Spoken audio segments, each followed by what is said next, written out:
Hey friends, welcome back to the channel, or welcome if you're new. Today I thought we could do a little sewing video while I also answer some of your questions about me, about fashion, about aesthetics, thrifting, etc, etc.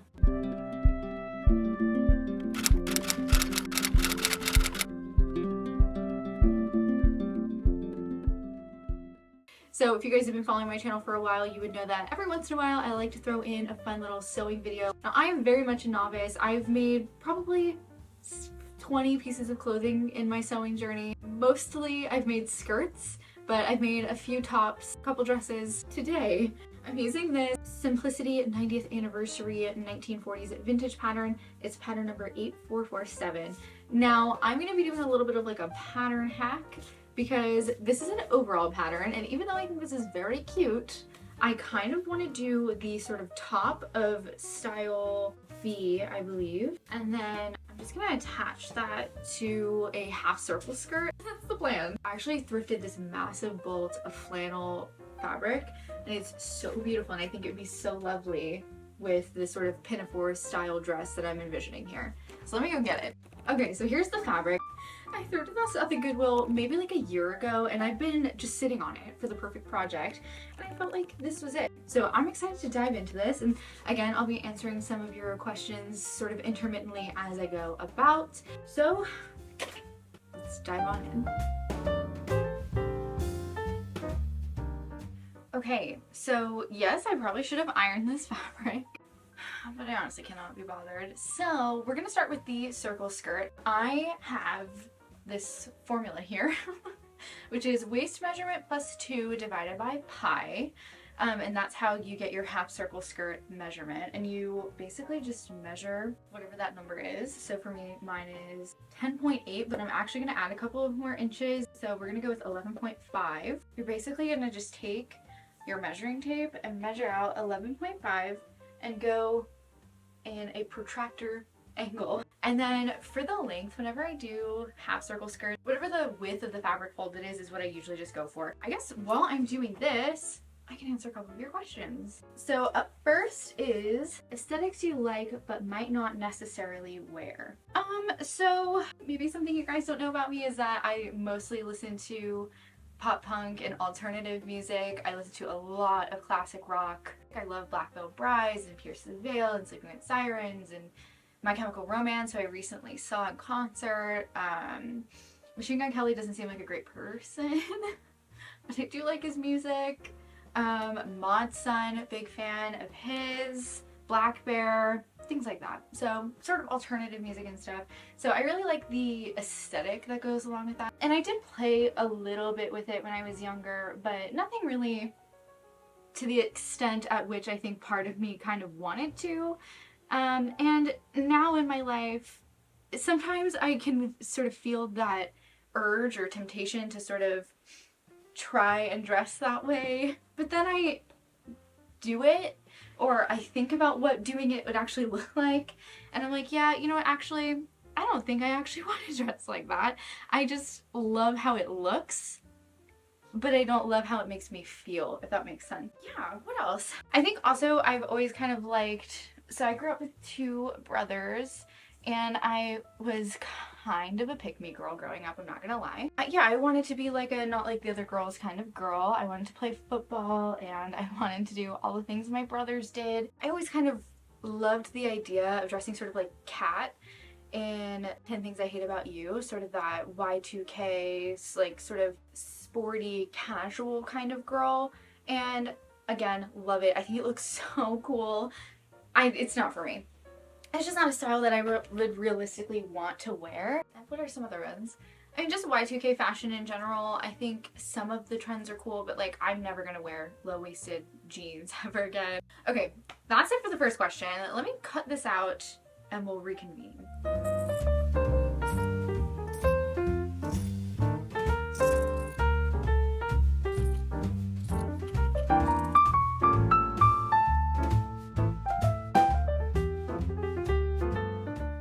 Okay, I have successfully cut out all of the pattern pieces. The design decision I made was, instead of doing the facings how you would normally do them, which are like sort of those smaller strips. I just decided to cut out 2 of the bodice front and 2 of the bodice back pieces so they can be completely lined.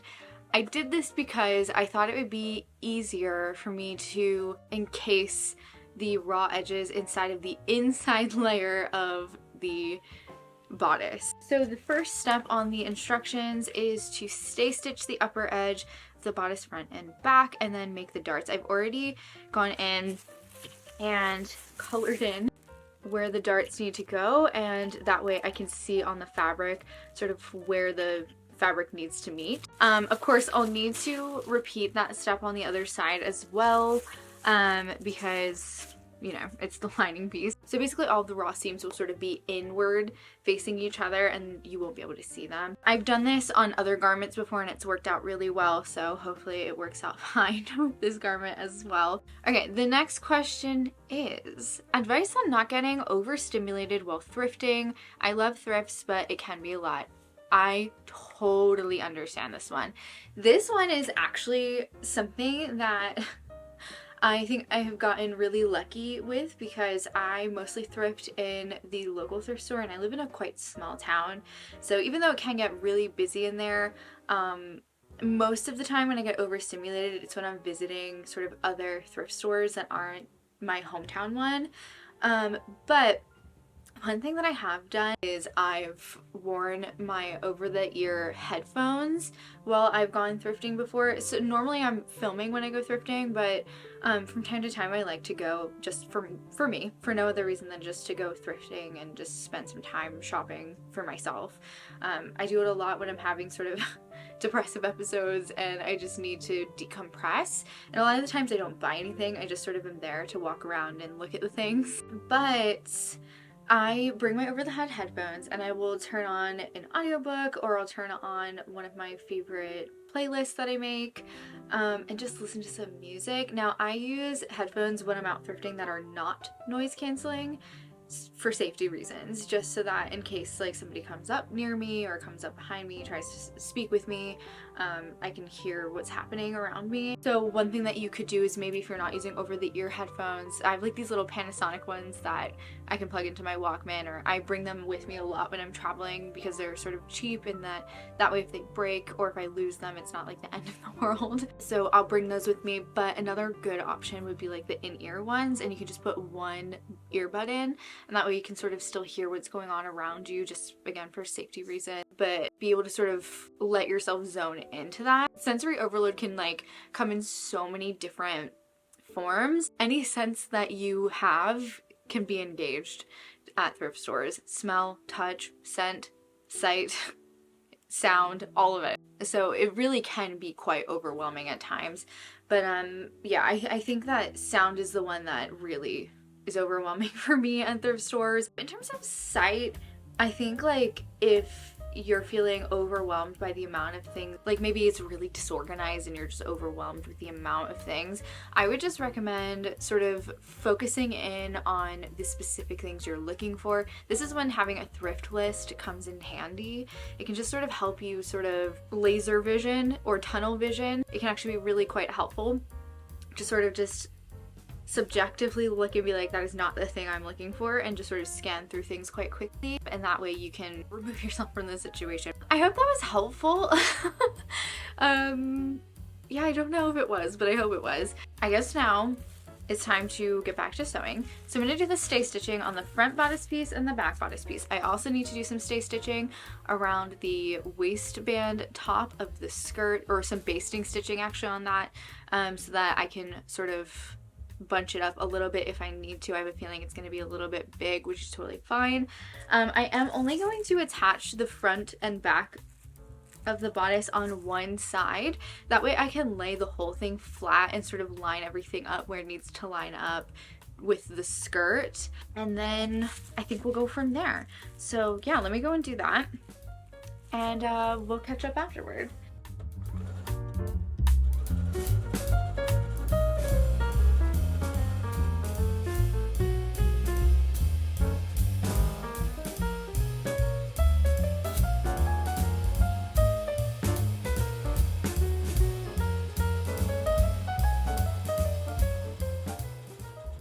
Okay, I've sewn the darts in. I've attached the front and back bodice pieces together. It looks like it's actually going to fit pretty well. So yeah, I'm excited for that. And then I've just gone ahead and basting stitched the top of the skirt so that I can just sort of start to gather it and match it up with the bottom seam or bottom part of the bodice. And while I'm doing that, I can answer probably the next 2 questions, I think. So somebody asked, what do I do for work and do I work from home? Yes, I do work from home, and I'm a video and editorial content editor. Yeah, I edit videos full time and some like written pieces as well. Yeah, it's not a dream career, and I mean, my boss sometimes watches my videos, so I'm not gonna say too much, but yeah, I was always sort of meant to be a starter career, and I would love this year to be the year that changes. So yeah, hopefully I'm doing something else by the end of this year. I would love to do just video editing full time, so I have been applying for some jobs with YouTubers who've been hiring video editors. So far no luck, but hopefully something cool like that could pan out in the next year. Hello friends, I just wanted to interject really quickly about my dog. You see him in this clip, but he had actually just gotten back from the vet. He woke up limping and we just didn't know what happened, and so we took him to the vet to have them look at it, and they told us it was arthritis. And then at the time that this video was filmed, we just thought, okay, he's got arthritis, we're gonna treat it. Then we started to get a little bit more concerned, brought him back to the vet, and he was diagnosed with cancer. But at the time that this video was filmed, we had literally no idea, and he was in my room and staring at the door because he wanted to leave my room, but the vet had told us he was not allowed to walk up and down the stairs by himself anymore. Since I was the only one home, I thought the best way to like stop him from trying to jump up on beds or jump down this or like run down the stairs was to just keep him in the room with me. So yeah, that's why he's staring at the door. But I did eventually get up and go downstairs with him and sort of take him for a walk and give him some food and water and some treats and stuff like that. But yeah, so lots of love and prayers if you guys don't mind, because this has been one of the most heart-wrenching experiences I've ever lived through. Let me start gathering this to match the bottom seam of the bodice, and while I do that, I can answer the next question. Actually, one of my really good friends sent in. She asked, what did she ask? She asked, what got me into fashion? I think it's probably a multitude of things. I've always been a really artsy person forever, and I really credit my parents for cultivating an environment that made space for creativity. So I guess sort of as long as I can remember, my mom used to let me pick out my outfits so that I could just sort of wear whatever I wanted when I got home from school. Yeah, and those outfits were often really colorful and mixed matched and eccentric, and I loved that. I was also into musical theater, and I just loved the idea of wearing costumes. I grew up doing lots of shows. I think my first show was called One Special Cookie. It was a Christmas show. I was in 2nd grade. Before that, I had been doing, so I grew up in New York. And in New York, music education is different than what it is here in Virginia, which is where I live now. And music education starts in 1st or 2nd grade. I think I was in 2nd grade when I started taking violin lessons at school, and then I think I was in 1st grade when I started show choir. Which, imagine how cute that is, like 1st graders doing little show choir dances and things. So fun. So yeah, I loved costumes and I loved things like that. And I always just was interested in expressing myself through fashion, and I think I liked the art form of it more than anything else. So I would design my own clothes. That was my dream for a really long time, was to be a fashion designer. My late aunt bought me my first sewing kit when I was 7 years old, and then my dad slowly started teaching me how to sew. I just became really enamored with just all things fashion. I just remembered really loving being able to wear something that I made. But yes, I think the art form of fashion is what got me into it and is still what I really love about fashion. All right, I'm gonna go walk him downstairs because it's clear that he wants to go downstairs, but he can't go down there by himself, and probably give him a treat so that he knows he's loved and he's okay. And then look at the instructions, confirm that I'm good to sew these pieces together. Then I'm probably gonna sew them together so that I can like just try it on and make sure it's gonna fit. But so far this is looking so cute. A little longer than a few minutes later. The pieces aren't fully attached, but this is kind of what it's gonna look like. I don't know if I like it yet. I'm gonna be so real. I think it's just because it's not all like actually staying together. I'm having a hard time deciding whether I'm gonna like it or not, but I think it's gonna look cute. I think it's gonna look cute. Progress. It's about 9:30. This is almost done. So it would be like this. I think it's a little too long at the moment. It's like at my ankles. So I'm definitely going to shorten it a little bit. So this is sort of open here. I don't have enough buttons at the moment. But yeah, I mean, it looks good. I have to attach the strap still on the back. Hello friends, it's been about 5 days since we last spoke. Back to the task at hand, the dress. So I went to Joann's and picked up some more buttons. Now they're not exact, but they're close enough. These ones that I have already on here were just ones I found in my sewing kit. And then I just picked up these ones here that have a similar tortoise shell type of print. They're just slightly different, but no, it's not going to be noticeable. No one's going to be staring at the buttons. And I think after trying it on, I decided I think I want to add another button here and another one here. Yes, they are going in a slight V shape. It was just what worked when I measured it out. I think it just is for the shape of the bust. That was sort of the best placement for them. I don't know, but that's what I'm going with. So yeah, I'm going to just try it on again and make sure I mark where I need to put these buttons and then go ahead and sew them. Okay, update. I added the buttons and I hate it. I think this is what my new plan is going to be. I am going to close this side of the dress up. I think I'll like it more that way. I don't love how this looks. I feel like it looks very clunky. And also it is a little bit big, so by closing it up, I should be able to take it in a little bit. I'm just going to go in and sew it all the way up.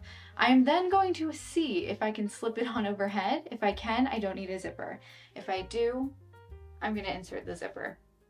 That's what I'm going to go and do right now. I'm just going to go ahead and pin this together inside out and sew it closed. It is another day. I removed the buttons and I sewed the piece together. It is a little bit piecemeal, but that's okay. I am totally fine with that. It's under the armpit. You're never going to see it. And it fits overhead, so I did not have to add a zipper, which is so awesome. I do need to fix the hem still, but aside from that, the dress is done. But before I show you guys the final reveal, I did just want to answer the last question, which is, am I going to thrift while I'm in the UK? The short answer is, it's unlikely, but it's possible. The longer answer is, this trip has been pretty meticulously planned out, and I just want to make sure that I'm spending my time being really present in the moment and not putting the pressure on myself to have to create content.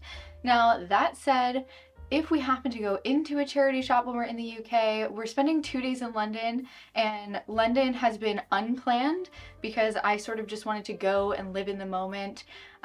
So maybe in London we'll pop into a charity shop. I already talked to my friend about it and we were thinking maybe that's something we can end up doing. But if it doesn't happen, I don't want to beat myself up over it. And again, I don't want to put the pressure on myself to create the content. Since this is a huge opportunity for me, big experience having never traveled internationally before. And also it's something that I spent years saving up for so that I can go and experience. So yeah, if it happens, if we happen to end up in a thrift store, I'm definitely going to film it and create content, but I don't want to like put that pressure on myself to have to like change our schedule or find time to like track down charity shop and whatever. I think it'd be really cool if it happened. If it doesn't though, again, I'm not gonna beat myself up over it. But now, without further ado, let's try on the dress.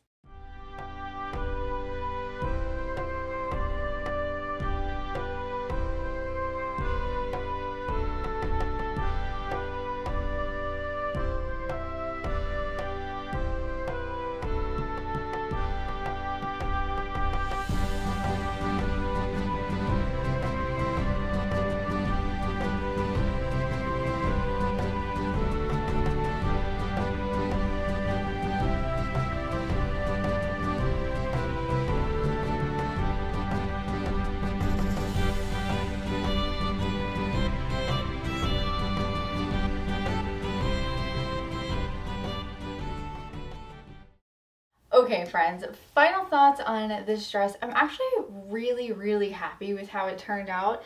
A few things that I would change. I have to go back in and fix some of those seams. I already started to like pull the old ones and restitch them.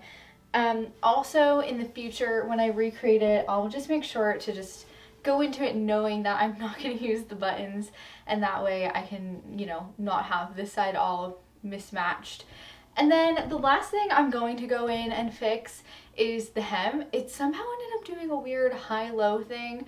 I think if I had a dress form, it would have been easier to sort of spot that, but I don't have one. So I just didn't notice it when I was doing the hem initially. So I'm just gonna go ahead and probably just cut it off and then just start it over again. It can definitely shorten it. I could definitely shorten it like a little bit more and I would still really love the length. But overall, I love this dress. I'm so happy with how it turned out.